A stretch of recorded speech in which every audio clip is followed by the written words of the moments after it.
खबर रोहतास जिला के टेहरी अनुमंडल क्षेत्र से है, जहां चुनाव जीतने के बाद राजपुर 27 के महिला जिला पार्षद रेशमा कुमारी ने कहा, मैं अब सरकार के सभी कार्यों को लेकर जनता के बीच जा रही हूं। सरकार के दिशा निर्देश पर हर कार्य करने के लिए मैं काफी मेहनत भी कर रही हूं, जिससे हमारी जनता परेशान न हो। हालांकि मीडिया से बात करते हुए क्या कहा महिला जिला पार्षद रेशमा कुमारी ने, आइए सुनते हैं इस खास रिपोर्ट में। कैमरामैन आदित्य राज के साथ रोहित सिंह की रिपोर्ट। नमस्कार, आप देख रहे हैं आरपी भारत। मैं हूं आपके साथ रोहित। बिहार में नीतीश कुमार की सरकार है और ऐसे में इस सरकार में जो है बुजुर्गों के लिए, महिलाओं के लिए, खासकर युवाओं के लिए हर नए नए कार्य किए जा रहे हैं। इस कार्य में क्या लोगों के पास विकास होगा, इसके मुद्दे की बात करने के लिए हमारे साथ राजपुर क्रम संख्या 27 क्षेत्र के जो जिला पार्षद हैं ना हमारे साथ मौजूद, इनसे हम बात करेंगे। आपका आरपी भारत में स्वागत है। आपको भी नमस्कार। हमारे ग्रामीण जनता और जो भी हमारे देशवासी देख रहे हैं उनको भी नमन मैं करती हूँ। क्या लग रहा है कि आप चुनाव जीतने के बाद जब अभी जनता के बीच जब पहुंच रहे होंगे तो जनता के साथ कुछ समस्याएं नहीं आ रही थी, इस समस्याओं को देखने के बाद आपके विचार क्या हो रहे हैं? देखिए, सबसे पहले तो मैं नीतीश सरकार को और बीजेपी को दोनों को नमन करती हूँ कोटि कोटि, क्योंकि उन्होंने महिला को आरक्षण देकर बहुत ही प्रोत्साहित किया है। और खैर, मैं अपनी बात कर रही हूँ, मैं मेरे जैसे महिला को बोल्ड लेडी हूँ। अपने आप को तो मैं यही समझती हूँ। समझने के बाद क्षेत्र में निकली हूँ, भ्रमण की हूँ, जितनी मैं मेहनत करके आई हूँ फाइट करके, और जनता की आशीर्वाद और प्यार मुझे जितना मिला है, मुझे बहुत हर्ष फील होता है। और जनता जो भी मेरे पास आते हैं, जो भी छोटी बड़ी समस्या लेकर, मैं कोशिश करती हूँ उनका पूरा करूँ, क्योंकि मैं पढ़ी लिखी एजुकेटेड हूँ, तो समझती हूँ कि जनता की क्या प्रॉब्लम है, क्या उनको करना चाहिए, किस तरीके से रास्ता दिखाना चाहिए। मैं पैसा तो नहीं बांट सकती, इतना ज़्यादा नहीं कि सारी जनता को मैं बांट के खुश कर सकूँ, लेकिन हाँ, उन्हें समाधान और रास्ता मैं जरूर देती हूँ। आप इस क्षेत्र के एक प्रतिनिधि हैं, प्रतिनिधि होने के नाते आप ऐसे लोगों के किस तरह से सेवा कर सकती हैं? अभी देखिए, जो सरकार ने तो बहुत सारी योजना दी है, जो कि हम आम गरीब जनताओं के पास ये चीज़ नहीं मालूमात होती है, नहीं पहुंच पाती है। जैसे कि नीतीश सर ने अभी दिया है ये क्या नाम है, मस्जिद बनाने की, फिर क्या नाम है, जो मज़ार बनाने की, फिर अल्पसंख्या में मुस्लिम वर्ग के लड़के को जो मैट्रिक किए हुए हैं उनको 5 लाख रुपया मिलेगी। 1 लाख पे जैसे कि 5,000 रुपया उनको सूद देना पड़ेगा। तो ये बहुत ही सरल तरीका है, उन लोगों को बिजनेस करके सधा सकते हैं। जो बहुत गरीब जनता है वो लोन लेके अपना बिजनेस शुरू कर सकते हैं, जिन्हें मालूम ही नहीं है। पहले ऊपर से ही फंड खत्म हो जाती है, हमारी आम गरीब जनता तक पहुंच नहीं पाती है। मैं इन सब चीज़ों की पीछे खोज में लगी रहती हूँ और मैं वो सब करती रहती हूँ। तो इस टाइप का जो भी होता है, जैसे कि युवा वर्ग में भी लघु उद्योग हो गया, मुद्रा लोन हो गया, ये सब मैं लाने की कोशिश कर रही हूँ। अपने ग्रामीण जनता के बीच में ये भी देख रही हूँ राजपुर में कि एक ही बैंक यहाँ पे है, जिस कारण हमारे जो भी बनिया समाज के बैस हैं उनकी टाइम वेस्टेज होती है बैंक में पैसा निकालना या रखना। तो मैं सरकार से अपील करूँगी राजपुर में एक और बैंक दिया जाए, जिससे हमारी जनता की वक्त बचेगी और वो बिजनेस में सुधार कर सकें। सब्सिडी लोन भी हमारे पूरे ग्रामीण जनता को सही तरीके से नहीं मिल पाती है, क्योंकि हमारी जनता ये जानती ही नहीं है कि सब्सिडी लोन है क्या। क्योंकि एज ए मैं बैंकर की वाइफ हूँ, मुझे मालूम है सब्सिडी लोन क्या होती है। सब्सिडी लोन मेरा ही पैसा मुझे तोड़कर थोड़ी बहुत हमें दी जाती है, जो हमारे ग्राम में 80% हमारी गरीब जनता को मिल नहीं पा रही है। वो भी मैं लोन दिलाने की कोशिश कर रही हूँ और सरकार से अपील करती हूँ इस पे ध्यान दिया जाए।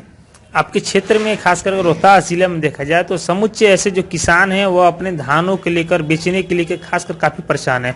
सबसे बड़ी समस्या है कि गेहूं की फसल भी होने वाली है और इसमें किसानों के यूरिया खाद की बड़ी समस्या है। तो ऐसे में आप क्या कर पाएंगे फिर? देखिए, सरकार को हम लोग दोष नहीं देंगे, दोष हमारी है, हमारी आम जनता की है। जब हमारे क्षेत्र में लोग कहेंगे कि जिला पार्षद की भी प्रॉब्लम है, मुखिया की है, बीडीसी की है, वार्ड की है, ऐसा कुछ नहीं है। जब हमारी जनता जागरूक होगी, वो 2 नंबर में बेचे जा रहे हैं जो खाद, वहाँ हमें बताएंगे कि यहाँ पे 2 नंबर में बिकी जा रही है, उसको हम सील करवाएंगे। और दूसरी नंबर है कि वो हम अगर नहीं खरीदते हमारे आम जनता, तो उनकी बिकेगी नहीं, तो नॉर्मल दाम में वो क्वाइट नेचुरल है कि बिकना स्टार्ट हो जाएगा। पर हमारी जनता ये बात सुनेंगे तब तो। सरकार अपने तरीके से सही कर रहे हैं, लेकिन यहाँ कुछ घुले मिले लोग हैं, उनको बंद करवाना पड़ेगा। ये जो किसान का जो धान है वो बिक नहीं पा रहा। अभी तक कई किसान जो अपने धानों को घर में जो रखे हुए हैं काफी परेशान है ऐसे लेकर, क्योंकि सरकार से जो रेट है वो 1940 रुपये क्विंटल दिया गया, लेकिन अभी तक लोगों के पास पहुंच नहीं रहा। जबकि सरकार ने ये वादा भी किया था कि हर किसान के जो धान खरीदने के बाद 48 घंटे के अंदर उन्हें ऑनलाइन पेमेंट किया जाएगा, लेकिन ऐसा ये दिख नहीं रहा। तो ऐसे में आप जिला परिषद होने के नाते क्या कर पाएंगे किसानों के लिए? ये आपने बहुत अच्छा क्वेश्चन किया। मेरे पास जीतने के बाद ये धड़ल्ले से ये समस्या आ रही है और मेरे जो गरीब किसान जनता पे ही हमेशा ये दुरुपयोग किया जा रहा है। बेचारा बारिश में, ठंडी में, गर्मी में फटे चिटे कपड़े में वो कमाते हैं, जो भरपाई उनके गरीब को उसके बच्चे के लिए पढ़ने के लिए तक पैसा नहीं हो पाता है। और जो पैक्स हैं उनके घर और मकान मोटे मोटे बनते जा रहे हैं। तो सरकार इस पे मद्देनजर रखे। पैक्स की टैक्स जो है वो मनमानी अपना बेचते हैं और किसान से मजबूरी है उसके पास कि वो बेच नहीं पा रहा है, कम दाम में ही लास्ट में वो पैक्स के पास ही बेचते हैं। तो ये चीज पैक्स हटाकर वो सरकार कोई ऐसा नियम लाए, जो कि मुझे तो नहीं मालूम, अगर मालूम होता तो मैं लागू कर देती। और सरकार से भी अपील करती हूँ ये जल्द से जल्द करे। हमारे जो भी खेती वाले गृहस्थी किसान हैं उनको राहत मिले, उनके बच्चों को आराम मिले। वो ठंडी बरसात गर्मी से जो जूझ रहे हैं और हम लोग अनाज बैठ के खा रहे हैं तो उन्हें आराम मिल सके, मैं अपील करती हूँ सरकार से। अभी हमारे साथ मौजूद थी रेशमा कुमारी जी हैं, जो जिला पार्षद हैं राजपुर से। अब देखना यह होगा कि इन जितने भी वादे थे कितने पूरे होते हैं, और ऐसे में इनके पास बराबर समस्याएं उत्पन्न हो रही हैं। हर लोग इनके पास प्रत्येक दिन आते हैं। कुछ बोलना भी चाहती हैं सर? मैं सरकार से मैं तो कल जिला पार्षद की हम लोग की मीटिंग थी, उस मीटिंग में मेरी फाइल दी गई थी।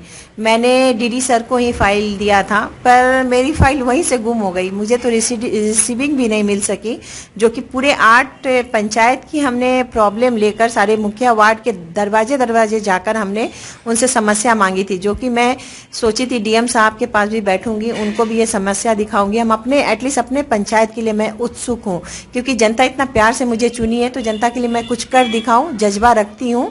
बेशक मैं उनको पैसा नहीं दूंगी, लेकिन उनके कार्य को मैं पूर्ण रूप से करना चाहती हूँ। मैं हमेशा तत्पर हूँ।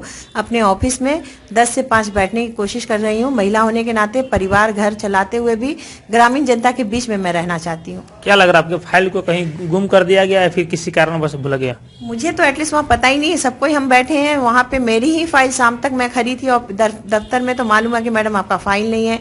और मैं वहाँ पे पानी पिलाने वाले पियून को बोला कि आप जाओ डीडी सर को दे दो, और सर रखे भी, पूछे भी कि किनके पास कौन दिया, तो वो इशारा भी क्या वहां से मिला है मुझे फाइल। और एटलीस्ट सब पन्नों में दिया, मैं तो फाइल में बजाते सजा कर दी हूँ, फिर भी मेरा फाइल वहां से नहीं मिला। फिर भी क्या लग रहा है रोहतास डीडीसी का कुछ इसमें? नहीं, मैं सर किसी का इल्जाम नहीं दूंगी कि किसी रीजन बस वो गायब हो गई, हट गई या छूट गई, मुझे नहीं पता। मैं ये चाहती हूँ कि उसको ढूंढा जाए, और नहीं ढूंढेंगे तो मैं महिला सशक्तिकरण कहा जाता है, तो मैं वही करण हूँ जो कि मैं ढूंढूंगी उसे। नहीं ढूंढूंगी, नहीं मिलने पे मैं अपने 8 पंचायत फिर जाऊंगी, वार्ड मुखिया के पास फिर लिखूंगी और 3 जगह इस फाइल को पूनम भारती मैम को दूंगी, डीडी सर को दूंगी और डीएम साहब को दूंगी। मैं पीछे क्या उस फाइल से लग रहा है कि आपके क्षेत्र के जो भी लोग उनकी समस्याओं का समाधान हो सकता है? कोशिश में तो लगी हूँ। जहाँ तक मुझे मेरी पैरवी है मैं वहाँ तक पहुँचूंगी, और जनून अगर हो, जज्बा हो तो जीत सकती हूँ। मैं इस जिला पार्षद जीती हूँ तो ये कहूँगी, इस समय मेरे हर कोई साथ छोड़े हुए थे। मैं अकेले इस फील्ड में इतनी मेहनत करके आई हूँ। 5 लड़कों का वो चिलचिलाती धूप में खाना बनाकर घर से लेकर आना, बहुत तरीके का मैंने फाइट अकेले कर यहाँ तक पहुँची हूँ। तो मेरे जज्बा को कोई कम नहीं कर सकता है। तो आप अभी रेशमा जी से सुने कई सारे समस्याएं। ऐसे छोटी बड़ी खबरों से रूबरू होने के लिए देखते रहे आरपी भारत। रोहतास से कैमरामैन आदित्य राज के साथ रोहित सिंह की खास रिपोर्ट। निर्माण का भरोसा लाल स्टील GMT बार्स, हर निर्माण के लिए उपयोग लाल स्टील GMT बार्स, रिश्ता मजबूती